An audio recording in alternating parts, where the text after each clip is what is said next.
Ujilah apa yang engkau dengar. Saudara-saudaraku yang kekasih, jangan percaya semua yang kamu dengar.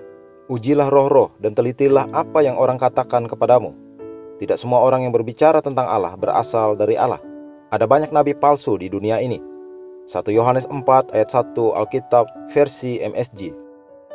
Ada banyak yang mengutip Roma 13 ayat 1 dan berasumsi mereka harus melakukan apapun yang diperintahkan untuk dilakukan, selama pemberi perintahnya adalah orang yang punya otoritas. Mereka mungkin berkata, dia pemimpin yang terkenal, karenanya pasti akan berbicara kebenaran. Tetapi bukan begitu cara kerjanya. Pertama-tama mari meninjau ayat tersebut dengan benar. Dikatakan, tiap-tiap orang harus takluk kepada pemerintah yang di atasnya, sebab tidak ada pemerintah yang tidak berasal dari Allah, dan pemerintah-pemerintah yang ada ditetapkan oleh Allah. Roma 13 ayat 1. Ayat pembuka kita berkata untuk menguji setiap roh. Itulah mengapa engkau tidak dapat hanya melakukan ataupun berjalan sesuai dengan apapun yang diperintahkan setiap orang. Uji dari mana otoritasnya berasal. Mungkin saja dari setan. Jadi engkau harus berhati-hati. Tuhan dapat memilih seorang pemimpin, dan pemimpin itu bisa saja melawan Tuhan. Alkitab penuh dengan contoh orang-orang yang melawan Tuhan, meskipun mereka dipilih Tuhan. Ambil contoh kisah Raja Saul.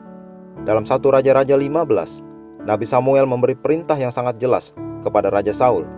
Dia akan berperang dengan Amalek dan menumpas apapun yang terhubung dengan mereka, tanpa pengecualian. Saul melakukan apa yang diperintahkan dan beroleh kemenangan. Dia menumpas semua yang tidak berharga dan dibenci, namun mengambil apa yang dia anggap berharga dan bernilai. Bukan hanya dia membiarkan Agag, raja mereka, hidup. Dia juga mengambil domba-domba dan lembu terbaik dan semua yang bernilai. Apa respon Tuhan saat itu?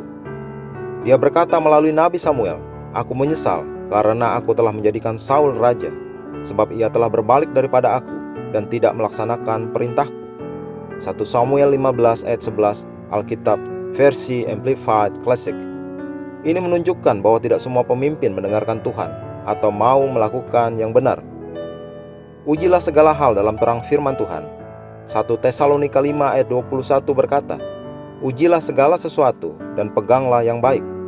Walaupun engkau merasa baik apa yang disampaikan kepadamu oleh pihak berotoritas, bukan berarti itu berasal dari Tuhan. Selalu ingat bahwa firman Tuhanlah yang merupakan otoritas tertinggi, dasar kita menguji segala sesuatu. Juga kepada seluruh pemimpin, sangat penting engkau mendengarkan Tuhan. Cari tahu apa yang Tuhan kehendaki dan lakukan kehendaknya. Tolak untuk berkompromi. Ujilah setiap kebijakan untuk memastikan seluruhnya dari Tuhan dan baik bagi rakyat. Mari kita berdoa. Bapa terkasih, aku secara sadar menguji setiap perintah yang melawan kebenaran firman Tuhan. Tidak peduli dari siapapun, aku menolak untuk melanggar perintah-Mu yang memberiku hidup, terang, arah dan maksud bagiku untuk kulakukan. Langkahku diperintahkan hanya oleh-Mu, oleh firman dan Roh Kudus. Dalam nama Yesus. Amin.